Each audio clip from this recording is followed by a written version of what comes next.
en fragilité, altså den her klassiker, som består af nøddebunden, og så med en smørcreme af en lille smule kaffe, og så gerne lidt nougat. Normalt er en fragilité, som ordet jo siger på fransk, skrøbelig. Men den her, det er sådan en lidt blødere en af slagsen.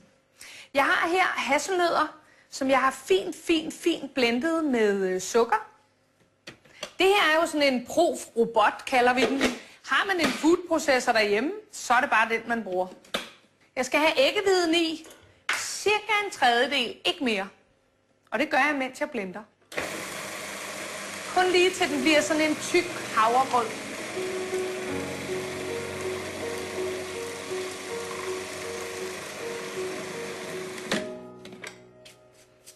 Hjælper den lige lidt ned ad siderne her.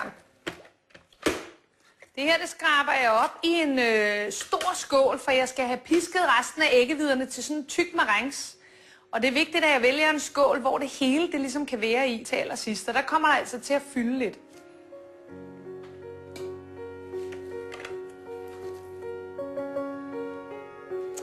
Sådan. Her i rørkedlen, der har jeg lidt sukker, og jeg har lidt kartoffelmel. Det rører jeg sådan lige sammen.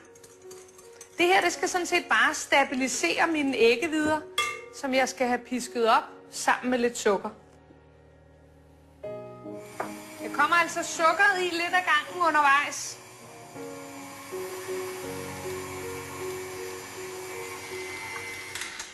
Nu skal jeg have blandet de to ting her sammen.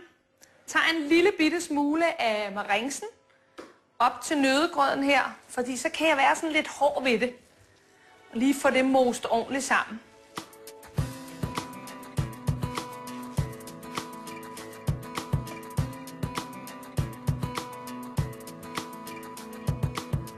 Nu mere homogen massen her bliver, nu mere forsigtig bliver jeg også. Sådan så jeg beholder luften fra æggehviderne.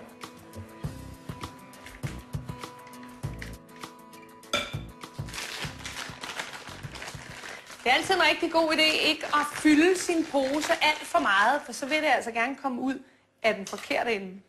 Klipper jeg et hul her.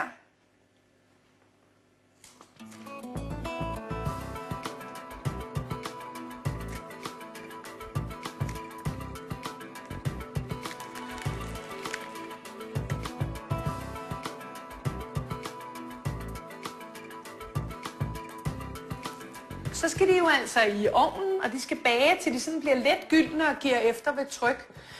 Og så efter det, så skal de altså blive helt kolde, inden jeg kan lægge dem sammen med en lækker smørcreme.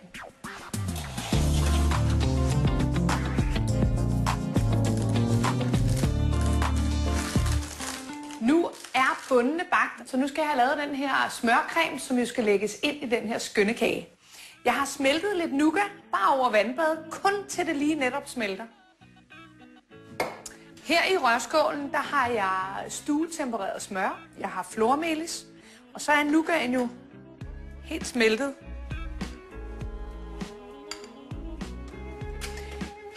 Nu skal den piske godt op, eller røre godt op, til der kommer masser af luft i den her smørcreme. Og så undervejs, så vil jeg komme kaffen i her, som er kold og stærk.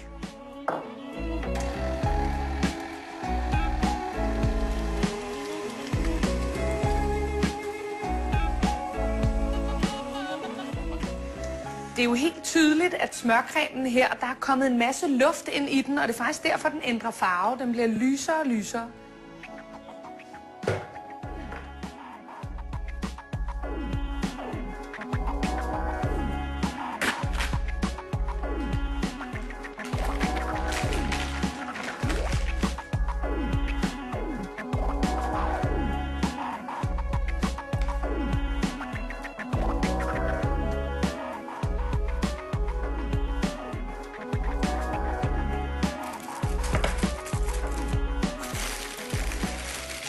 De sidste smørcreme lader jeg stå her bare ved stuetemperatur. Så vælger jeg altså lige at sætte den her i enten i fryseren bare lige en lille time, eller også i køleskabet, ja, 3-4 timer. Det er den rigtig godt af. Den skal lige have lov at sætte sig, så jeg kan få den ud af formen. Nu er fragilité-kagen her iskold, og nu skal jeg simpelthen bare have den befriet fra formen.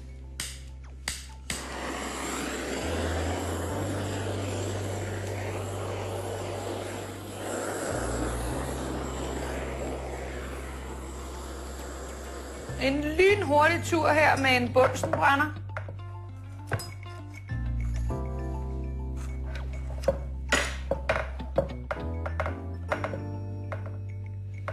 Kommer jo resten af, eller i hvert fald noget af den resterende creme her ovenpå. Lige får det fordelt ud over kagen her. Smørcremen skal jo fungere som lim her udenpå. Og jeg bruger den jo selvfølgelig også som en slags næsten fugemasse her til at få kagen til at blive helt glat, stille og roligt, så nødderne kommer til at hæfte fint på.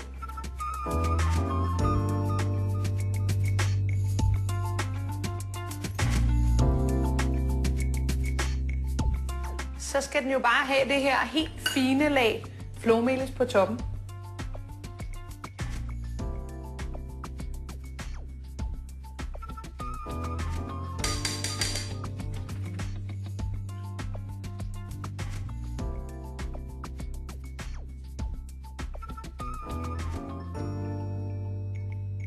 Det her, det er jo altså en af de tungere klassikere, vi har. Den er enormt simpel, og sådan vil jeg altså også have, at den skal serveres. Så nu er det bare at kaste sig over den.